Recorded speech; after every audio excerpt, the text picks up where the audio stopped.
Meantime, David, at least during the day, there's no concern for those bursting pipes with how warm it's been. Yeah, absolutely. Yeah, today, amazing. So you saw people at the beach. Yeah. I mean, walking the dogs and getting out there. It was a pretty decent day.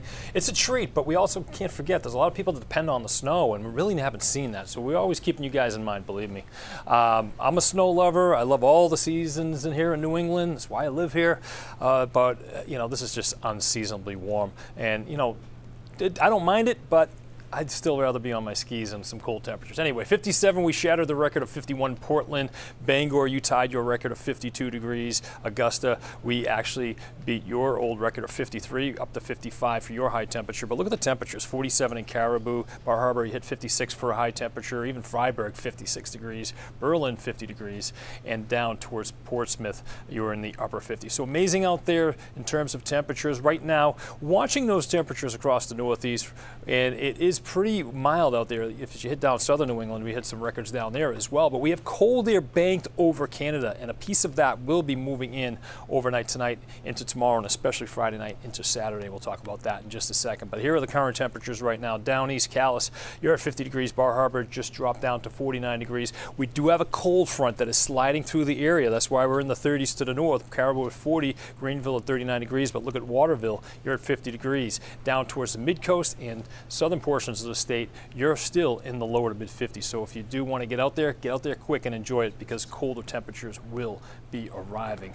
Breeze is light out of the west right now, southwest, and we're starting to see the winds kicking up where that cold front's moving through across northern portions of the state. We're seeing gusts over 20 miles per hour. Here's that cold front draped over New England. We'll watch these areas of low pressure move right along it pretty much, and that's going to bring some showers and eventually some sleet, freezing rain, and some snow across northern portions of the state. Right now, not much going on. We're watching clouds on the increase as we go through the evening hours into overnight, and we will have some precipitation moving in over the next several hours. So we'll start the timestamp at 6 o'clock. Temperatures dropping through the 40s and 30s to the north, and then by 11 o'clock, a couple of sprinkles possible. But look at the temperatures up north. They're dropping into the teens and close to freezing as you get into the mid portions of the state and down towards southern areas. We're in the upper 30s. So we'll watch that closely, because that precipitation moves into this colder air, and that's going to produce some sleet, even some freezing rain, where we're showing this magenta color. And to the north, I think all layers of the atmosphere will be cold enough to support snow from the cloud down to ground level. That's where we'll be seeing the snow falling tomorrow morning. So watch out, especially from Calais over to Bangor, down towards Rockland. You'll start to see some sleet mixing in over to Augusta by late tomorrow morning. Still rain down towards Portland and points south, but we could see some sleet mixing in as we go through the course of the afternoon. But look at the temperatures. They keep dropping as we go through the afternoon.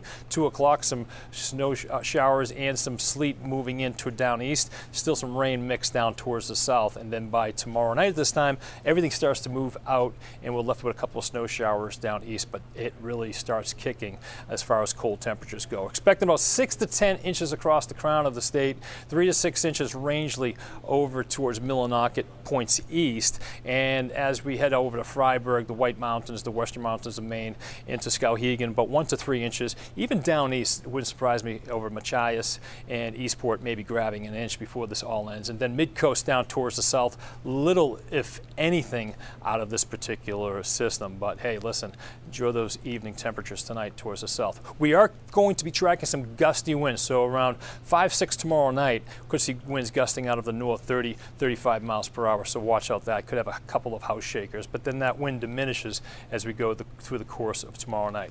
Cold air moves in Friday night. Saturday is looking cold. Sunday, we'll start to see winds turning more out of the southwest, and that's going to bring some milder temperatures. Here's a 7-day forecast. Weekend's looking pretty good. It starts off cold, and then we'll see temperatures moderate as we get into early portions of next week. I know it's school vacation, so it's looking like a decent week if you have any plans. And then by the midweek, could see a storm brewing, and we'll watch that one very closely. Well, I'm with you on kind of missing the snow, because like I'm used to it January, February, March. By April, I think we're all about ready for it. Yeah. You know, but I was really looking forward to going snowshoeing this year. You know, playing some ice hockey, and hasn't really. That's what happened. I miss. I miss those things. There's still time. There's still time. Oh, I know. Yeah, it'll come back with a March is vengeance. still around the corner. Thanks, David.